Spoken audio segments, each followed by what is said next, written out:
Assalamualaikum warahmatullahi wabarakatuh. Perkenalkan, nama saya Roy Murfi, NIM 215210445. Soalan pertama itu, jelaskan pengertian manajemen menurut para ahli. Minimal 3 para ahli. Yang pertama itu, pendapat para ahli bisa kita jadikan sebagai dasar untuk lebih memahami apa itu manajemen. Menurut Mary Parker Follett, menurut beliau, pengertian manajemen adalah sebuah seni dalam menyelesaikan pekerjaan melalui orang lain. Dengan kata lain, seorang manajer bertugas mengatur dan mengarahkan orang lain untuk mencapai tujuan sebuah organisasi. Yang kedua itu George R. Terry.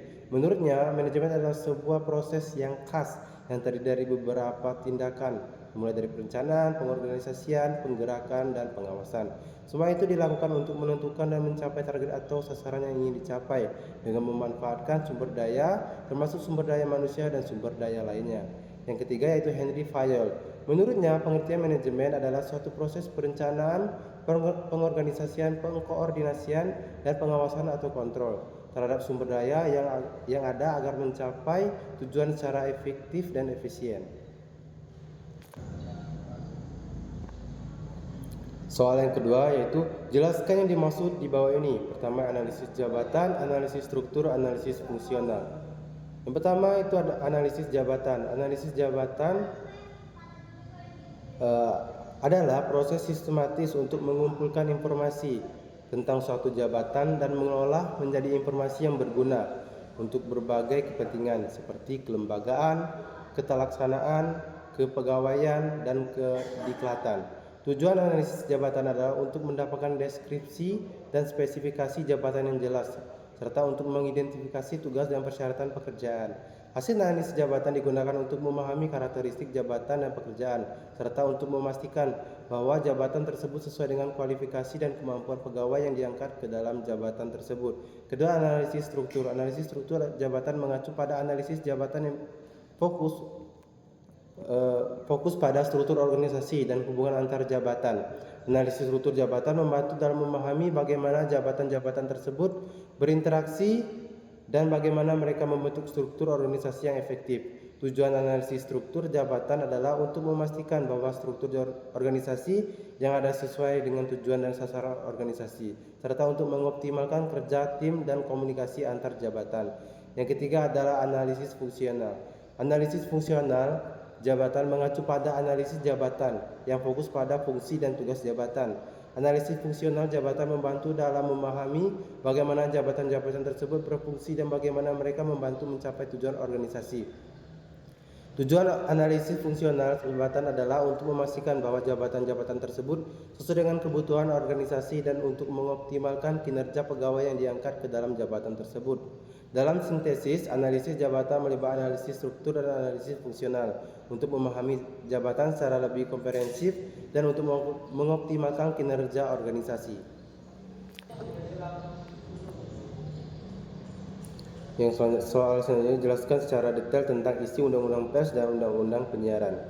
Yang pertama yaitu Undang-Undang Nomor 40 Tahun 1999 tentang Pers dan Undang-Undang Nomor 32 Tahun 2002 tentang Penyiaran adalah dua undang-undang yang berbeda tetapi terkait dengan regulasi media Indonesia.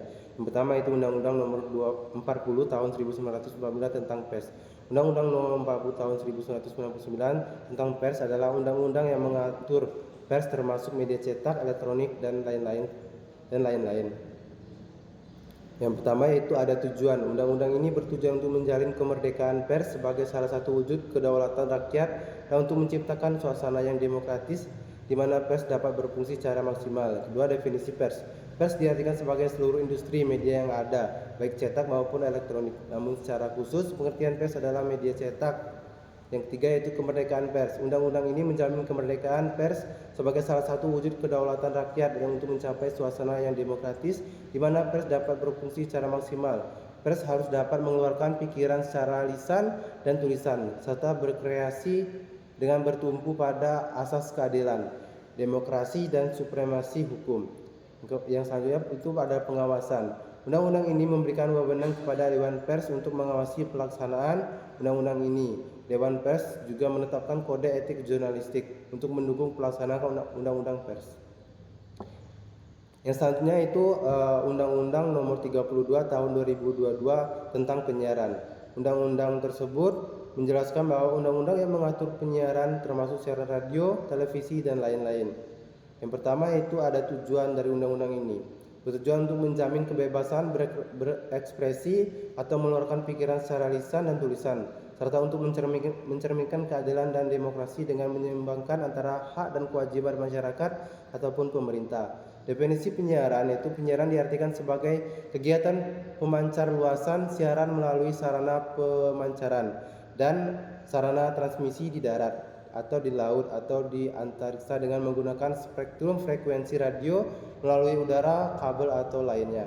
Yang ketiga yaitu isi dari undang-undang ini adalah kewajiban penyiaran. Penyiaran harus mampu menjamin dan melindungi kebebasan berekspresi atau mengeluarkan pikiran secara lisan dan tertulis, serta mencerminkan keadilan dan demokrasi dengan menyeimbangkan antara hak dan kewajiban masyarakat ataupun pemerintah. Yang selanjutnya isinya, pengawasan undang-undang ini memberikan wewenang kepada Komisi Penyiaran Islam Indonesia (KPI) untuk mengawasi pelaksanaan undang-undang ini. KPI juga menetapkan pedoman perilaku penyiaran P3 dan standar program siaran sebagai penjabat dari Undang-Undang Penyiaran. Dalam sintesis Undang-Undang Nomor 40 Tahun 1999 tentang Pers dan Undang-Undang Nomor 32 Tahun 2022 tentang penyiaran adalah dua undang-undang yang berbeda tetapi terkait dengan regulasi media Indonesia. Undang-undang ini bertujuan untuk menjamin kemerdekaan pers dan kebebasan berekspresi, serta untuk mencerminkan keadilan dan demokrasi dengan menyeimbangkan antara hak dan kewajiban masyarakat ataupun pemerintah. Soal yang selanjutnya yaitu apa yang Anda ketahui tentang strategi pemasaran khusus yang dapat diterapkan oleh Biro Iklan Lokal. Biro Iklan Lokal dapat menerapkan beberapa strategi pemasaran yang efektif untuk meningkatkan kinerja bisnisnya. Yang pertama yaitu pemasaran lokal. Pemasaran lokal adalah strategi yang menargetkan khalayak regional di dekat lokasi kantor atau toko. Strategi ini sangat efektif untuk bisnis yang terikat dengan lokasi fisik seperti restoran, toko retail, jasa servis, notaris, dan hukum profesional. Untuk menerapkan strategi pemasaran lokal, Biro Iklan perlu memahami calon pelanggan, merancang pemasaran melalui internet, dan menyiapkan profil bisnis di Google My Business. Yang kedua itu strategi tarik. Strategi tarik mengkomunikasikan brand kepada khalayak luas dan berharap mereka aware dengan kehadiran brand tersebut dengan tergugah untuk menggunakan sebagai pemenuh kebutuhannya. Strategi ini dapat dilakukan dengan menggunakan promosi iklan, public relation, dan pemasaran melalui internet. Yang ketiga itu strategi profil. Strategi profil digunakan untuk membangun citra organisasi yang konsisten dan akurat. Strategi ini melibatkan taktik, image, dan reputation, public relation, serta taktik reference. Strategi profil dapat membantu biro iklan lokal meningkatkan kesadaran dan kepercayaan pelanggan terhadap brand mereka. Yang keempat itu strategi promosi. Strategi promosi dapat dilakukan dengan menggunakan berbagai elemen seperti periklanan, elemen hubungan masyarakat, elemen promosi penjualan, dan penjualan personal. Strategi ini dapat membantu biro iklan lokal meningkatkan jumlah pemasang iklan dan meningkatkan kesadaran brand mereka. Yang selanjutnya itu strategi pemasaran radio. Strategi pemasaran radio dapat dilakukan dengan menggunakan elemen periklanan, elemen kehumasan, promosi penjualan, dan penjualan personal. Strategi ini dapat membantu biro iklan lokal meningkatkan jumlah pemasang iklan dan meningkatkan kesadaran brand mereka. Dengan menerapkan strategi di atas, biro iklan lokal dapat meningkatkan kinerja bisnis dan meningkatkan kesadaran brand mereka di kalangan pelanggan.